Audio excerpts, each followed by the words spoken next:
Très bien, je vous salue. Bienvenue dans cette vidéo numéro 3. Dans la vidéo passée, nous avons essayé de voir les acteurs du marché de l'entreprise qui interviennent dans le processus marketing, notamment les clients, les fournisseurs, les concurrents, les distributeurs, les agents d'influence. Aussi, on a entamé le grand 2 qui concerne l'information marketing. Les informations internes et on a vu également les informations externes, donc les sources d'information. Donc, on a essayé de voir qu'est-ce que le marché, également les études qualitatives. On a également vu les études qualitatives qui visent également à comprendre en profondeur les attitudes ou bien les comportements des clients ou bien des agents économiques. Donc, dans cette vidéo ici, nous allons essayer de voir la suite des études qualitatives, notamment les avantages et les limites. Aussi, les études quantitatives. Donc, quelles sont les méthodes pour réaliser une étude quantitative? Aussi, nous allons voir le comportement du consommateur. Donc, cette partie. Et nous allons voir qu'est-ce qui influence le comportement du consommateur. Et enfin, pour finir, on va essayer de voir quel est le mécanisme derrière ou bien autour de l'achat. Voilà, donc nous allons débuter. Donc, ici, les entretiens techniques d'études quantitatives. Donc, tout d'abord, nous avons le sondage. Un sondage est une enquête ponctuelle réalisée auprès d'un échantillon représentatif de la population étudiée. Les résultats sont ensuite extrapolés à l'ensemble de cette population. Le panel, c'est une enquête répétitive qui consiste à interroger un même échantillon de la population. Les questions posées sont toujours les mêmes. Il permet de suivre l'évolution des comportements et des opinions de la population. Donc, les plus connus sont les panels de consommateurs et les panels de distributeurs. Donc, ça, c'est pas très compliqué. Ensuite, nous avons le recensement. Il consiste à interroger tous les individus d'une population donnée, à dénombrer leurs caractéristiques et les opinions. Le recensement est donc utilisé lorsque la population est de taille réduite. Exemple, les études des acheteurs très profilés. Donc, 2. Nous avons les avantages et les limites des études qualitatives. D'abord, les avantages. Les études qualitatives permettent l'obtention des résultats chiffrés et donc opérationnels qui pourront servir à faire des prévisions. Ensuite, nous avons le suivi des évolutions du comportement. Et enfin, nous avons également la réactualisation en permanence des informations possédées.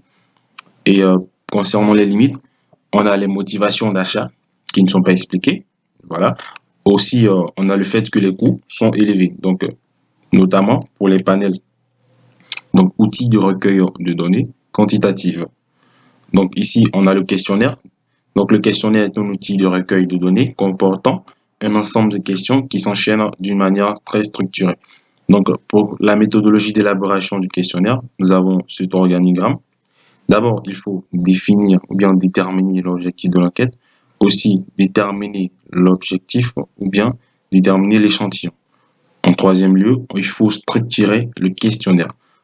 En quatrième lieu, il faut rédiger les questions. En cinquième position, nous avons le choix du mot d'administration. En sixième lieu, le pré-test du questionnaire.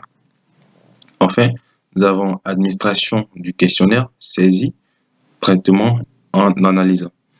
Donc, pour déterminer l'objectif de l'enquête, les enquêtes en marketing visent d'abord à quantifier 2 points. Premièrement, les opinions. Par exemple, l'appréciation de la politique marketing, par exemple. Deuxièmement, nous avons les préférences. Par exemple, préférences sur les modes de vacances proposés. Les usages, par exemple, les habitudes concernant les loisirs sportifs. La satisfaction, par exemple, au retour d'une saison de vacances. Donc, le petit 2, nous avons la détermination de l'échantillon. Donc, l'échantillon est un matériau de base des enquêtes marketing. Il doit être représentatif de la population mère. Donc, on va voir les principales méthodes d'échantillonnage. D'abord, nous avons 2 catégories, échantillons aléatoires et les échantillons non aléatoires. Donc, à la gauche, nous avons l'échantillon aléatoire. Donc, premièrement, nous avons les échantillons aléatoires au premier degré. Donc, il s'agit d'un tirage qui est effectué au sort à partir de la liste de la population étudiée. Donc, ensuite, nous avons les échantillons aléatoires stratifiés répartition de la population étudiée en strates et faire le tirage au sort. Pour finir avec les échantillons aléatoires, nous avons les échantillons aléatoires en grappes. Donc, division de la population étudiée en grappes. On tire au sort les grappes étudiées au sein desquelles on interroge l'ensemble des individus.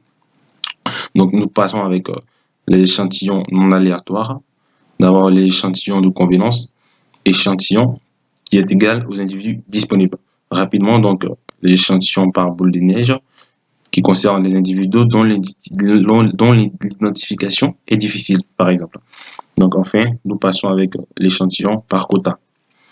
Donc, pour un exemple rapide, échantillon aléatoire stratifié. Donc, une étude portant sur les enseignants d'une école primaire et s'interrogeant sur les effets de leur formation initiale. Donc, faculté, école, autres, sur les choix également ultérieurs de formation continue.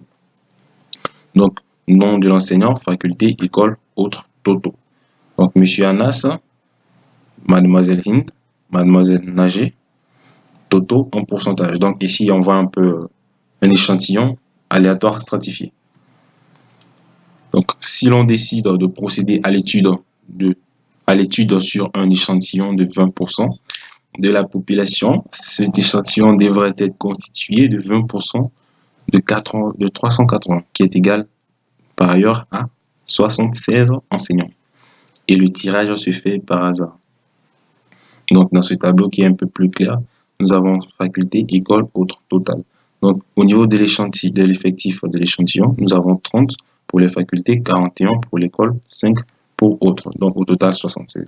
Donc, en pourcentage, nous avons ce que ça donne en bas. Ensuite, échantillon aléatoire en grappe. Donc, ici, si l'on veut étudier la consommation, par exemple, de yaourt par foyer dans une ville moyenne en province, on a tiré au hasard 5 quartiers. Donc, ici, on doit s'adresser à tous les foyers de ces 5 quartiers. Ensuite, échantillon de convenance. Donc, dans une galerie commerçante, par exemple, les enquêteurs interpellent les visiteurs et leur demandent de remplir un questionnaire sur une question d'actualité ou sur un thème politique. Donc, ensuite, échantillon par boule de neige. Donc là, enquête s'interroge sur les postes occupés par les lauréats de la licence en sciences économiques et gestion, par exemple, pour la promotion de l'année 2000. Donc, on commence à envoyer le questionnaire aux lauréats que nous avons leur contact de cette promotion, par exemple, et on leur demande de diffuser dans leur propre entourage. Donc, ici, pour aller rapidement, on a également échantillon par quota. Exemple, les données d'un recensement donnaient la structure suivante en termes de genre et d'âge de la population. Donc, âge entre 20 et 60, genre entre 51. Pour les gens, on a 51,61%, etc., etc.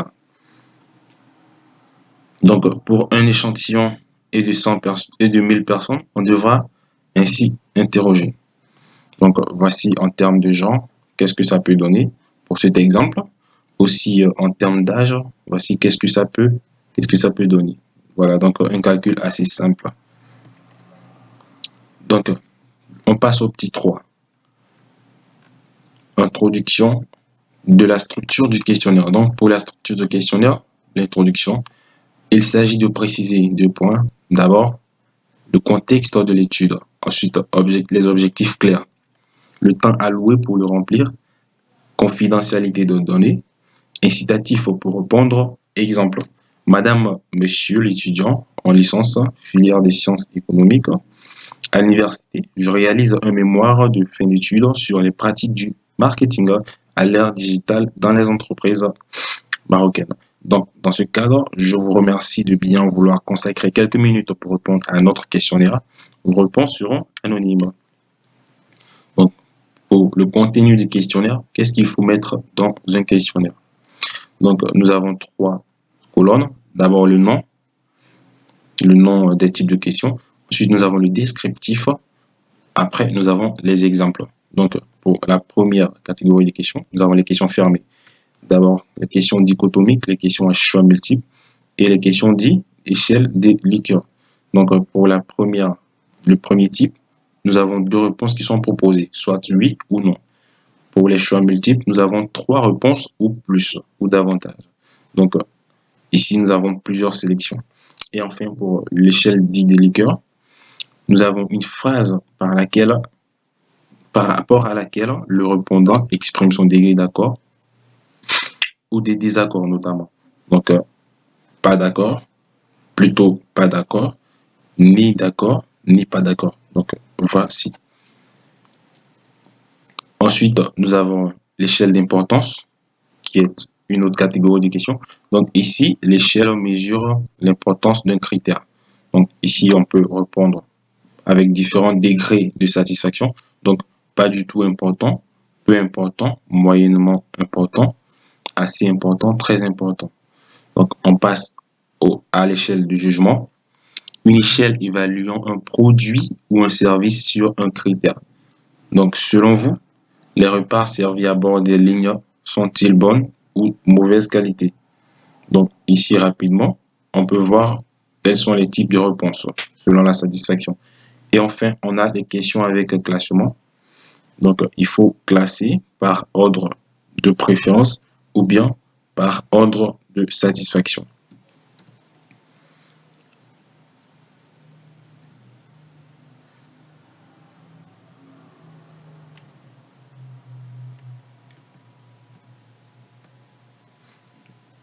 Donc, ensuite, nous avons en dernière position les questions sans structure.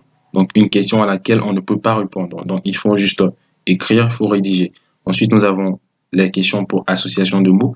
Donc, on cite un mot, le répondant doit indiquer le premier mot qui lui vient à l'esprit, par exemple. Donc, la question, c'est quel est le premier mot qui vous vient à l'esprit lorsque vous entendez la compagnie aérienne ABC?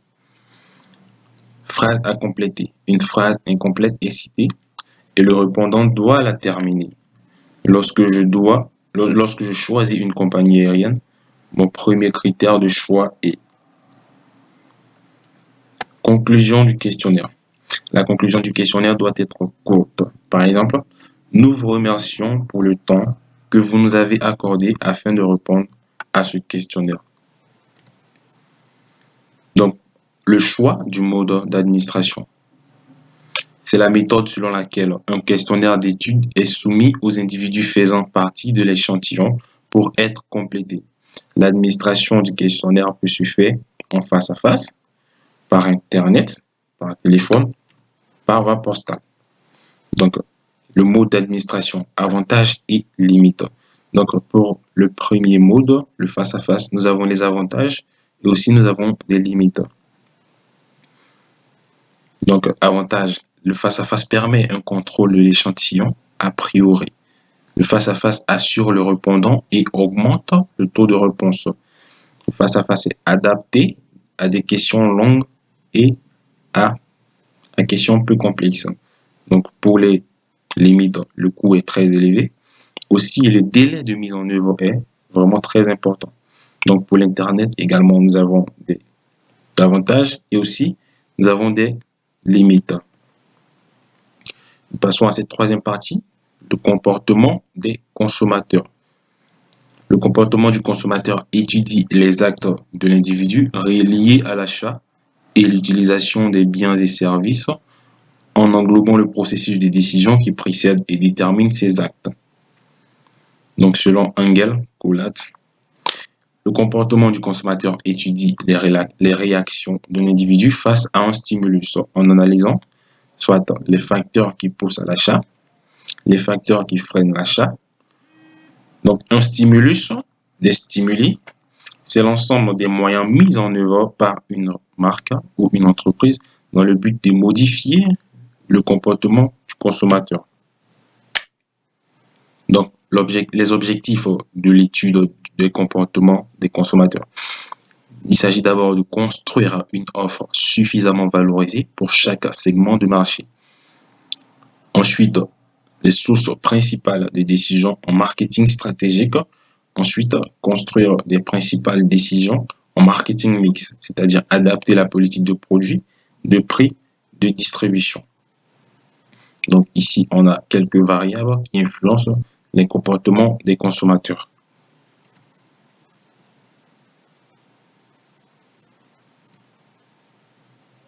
Donc, nous avons un leader d'opinion qui est un individu qui, par sa notoriété, son expertise ou son activité sociale intensive est susceptible d'influencer les opinions ou actions d'un grand nombre d'individus. Ou également, nous avons le groupe de référence qui est un groupe à qui, à un moment donné, sert de référence dans la détermination des croyances, des attitudes et comportements des individus, que celui-ci en soit membre ou non. Donc, nous nous arrêtons là pour cette partie, cette troisième partie de vidéo. Et je vous invite à poser vos questions dans la partie du commentaire, à vous abonner également et à liker. Donc, à plus et on se dit à la prochaine vidéo.